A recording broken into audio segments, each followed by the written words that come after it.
Hey everyone, it's Matt here, the TokuDragon. And did anything happen recently with Ultraman?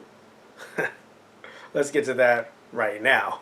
Ultraman Blazar will be premiering July 8th of this year, and it will also be simuldubbed. What does that mean? Well, normally simulcast means simul-subbed, so having subs around the same time, if not the same day, the same week as it premieres in Japan, but this is getting an English dub. So for the first time, Ultraman is getting an English dub relatively, and I mean really relatively, real close to its Japanese release. Now, here's the thing though, what we don't know at this time is whether or not we're actually going to be getting the Japanese version, and here's the reason why. Looking at this article that I have posted down below in the description box, by the way, coming directly from Subudaya Productions, well, it says that we are going to be getting the English dubbed version, as other regions will be getting dubs in their own language.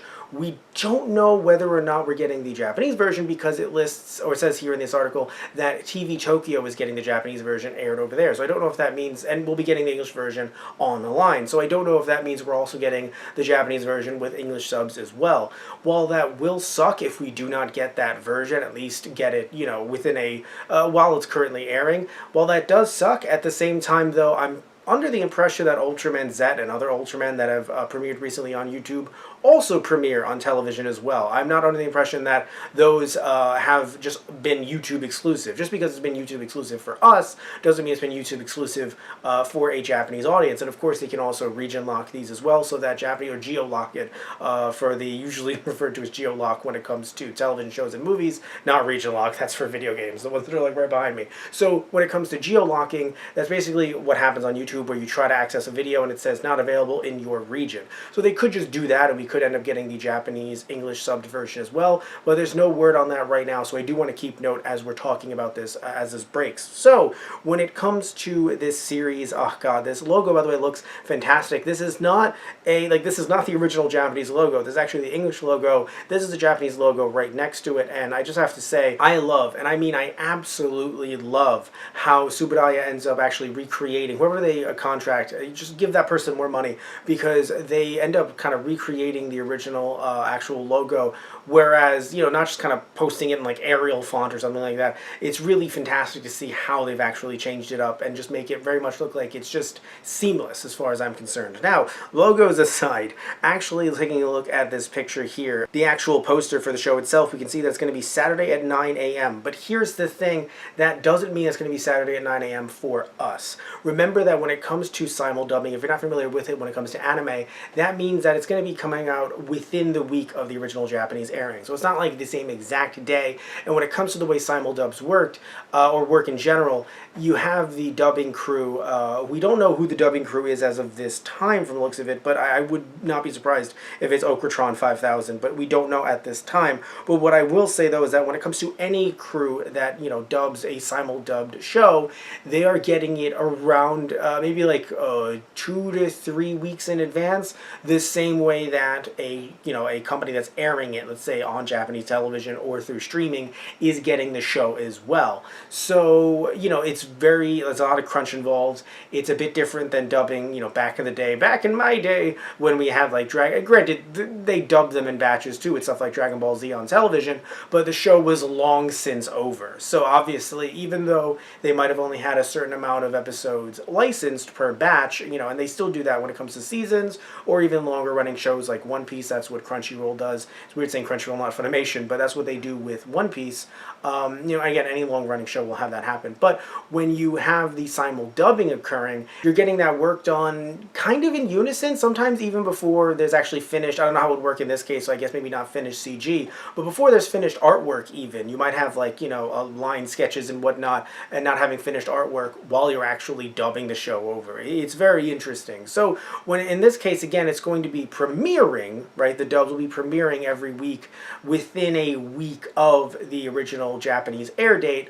but, you know, when it comes to the behind-the-scenes stuff, it's actually a lot more intense, I would argue, from what research that I've done, a lot more intense than actually, just dubbing a show that's already completely finished. But still cool that it's happening nonetheless. And also, by the way, we don't know Tsubudaya's process. We know Toei's process when it comes to releasing their shows, where they're usually somewhere between, it was like 9 to 12 weeks behind, so that they could, like, change certain things on the fly. Don't know what Tsubudaya's process is like, and also we don't know how long this series is going to be as of this time. By the way, just reading the article down here, it says, the new television series Ultraman Blazar features a new hero, Ultraman Blazar, and Gento Himura. Ultraman Blazar is a hero with a great sense of justice hailing from M421, an extragalactic astronomical object far from Earth. The main protagonist, Gento Himura, is the captain of the Special Kaiju Reaction Detachment, established by the Global Guardian Force, in a world where kaiju disasters are a common practice. When their strong desire for the power to save human lives resonates, the two unite.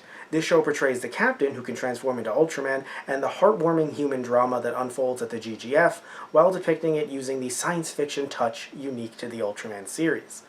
By the way, you can probably see just from some of the bits in the summary there, you're like, wait a minute, hold on. That doesn't sound like the Land of Light. And it doesn't, because it very much seems like this is doing a kind of soft reboot, kind of like Tiga did back in the day. Now, the trailer is available on YouTube, and I'll be doing a reaction to it a little bit later on this week, and looking at some more character designs, especially for Ultraman Blazar, and even, by the way, his kind of transformation device here. I've heard it online. It's actually made a very weird, bizarre noise. I enjoy it a lot. It's just very strange. It's no, like, human noise. It's just very weird noise coming from that device. I can't play it here, but it's absurd. And you can see here, again, Ultraman Blazar with his fantastic suit. That suit is glorious, and I love it so much. And, looking at the device as well, I don't normally pick up, just because of money reasons, I don't really pick up transformation devices, be they belts. I mean, I do have some belts from back in the day, but I don't really have belts. I don't really have, arm pieces and whatnot for the most part. Might actually pick this one up if I can find it for a decent price, because it looks amazing. Also, by the way, looking at the robot that the Defense Force is actually working with, it's called the Type 23 Special Tactical Armored Kaiju Earth Garon. Holy shit, this is fantastic. I love it so much. And also, by the way, looking at Gento himself, he's actually an older gentleman. I say older. He is 30, okay? He's my age. He's me, okay? He has everything I have. Well, not really, because he's actually a married man who has a 7-year-old son. So I am so happy to be able to see this in tokusatsu, because of the fact that it just seems like when it comes to toku, we're just getting younger and younger and younger protagonists. And look, I totally get it. We know who the show's for, okay? But it's still really cool to see that he's actually 30 years old. He's my age, damn it. And it's going to be really nice to have a different dynamic when it comes to a main hero in a tokusatsu show, and a more mainstream tokusatsu show. We don't have to go to, some other stuff that maybe aired like super late night or whatnot. At this point, yes, Tsubudaya isn't as big as Toei, but it's mainstream. So to actually see a hero like this, I'm actually really excited to see him, and really excited to see how he kind of, interacts with this world around him, especially this new world that doesn't seem to be tied up to other previous Ultraman lore. Also, he has a tendency to say the phrase, "I'll go," which is a beautiful thing, because to me, especially when it comes to a hero in tokusatsu, that absolute willingness to just kind of go into the darkness to fight for the light and all that stuff, it does kind of get me a little weepy-eyed. So I'm actually really happy to see that here. I'm assuming it goes in that direction, because of, it would be, I don't think he's going to fight for evil, like literally for evil. He's going to fight against evil. So, seeing him actually, say something, just something small like that, it actually does make me sit back and go, oh, okay, like, puts a little smile on my face. And I can't wait to see, what's going to happen with this hero. Now, the lead director / story composer is going to be Kiyotaka Taguchi, and you might know that name because he's not only directed Ultraman X and Ultraman Orb, but he's also directed Ultraman Z. So you've probably seen his work, especially with them pushing Ultraman Z. It does make sense as he's coming back to do this, and so he's, of course they're going to be pushing this new show as well, which I think is really cool. And the story composer / screenwriter is actually Keigo Kayonaga, and he he was actually a scriptwriter for Ultraman Trigger, which actually I haven't seen much of the New Generation stuff, but Ultraman Trigger being very much a kind of a redo, a remake of Ultraman Tiga.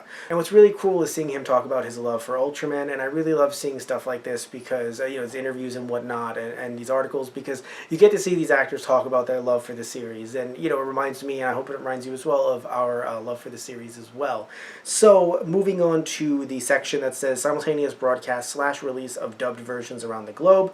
It says here, first ever in the series, an English dubbed version of Ultraman Blazar is scheduled to be released online simultaneously with the Japanese version. So it says released online with the Japanese version. Hopefully that means, again, the Japanese version will be released online. The series is scheduled to be simultaneously broadcasted in 6 major Asian regions: mainland China, Hong Kong, Taiwan, Thailand, Indonesia, and Malaysia, and dubbed in the local languages, as I mentioned earlier. Fans around the world can share their excitement with Japan at the same time. And I don't know about all of you, but I'm going to be doing just that. So, thank you all so much for watching this video. If you like videos just like this, please remember to like and subscribe. Love you all, take care, and hope you tune in next time. So, we'll see ya!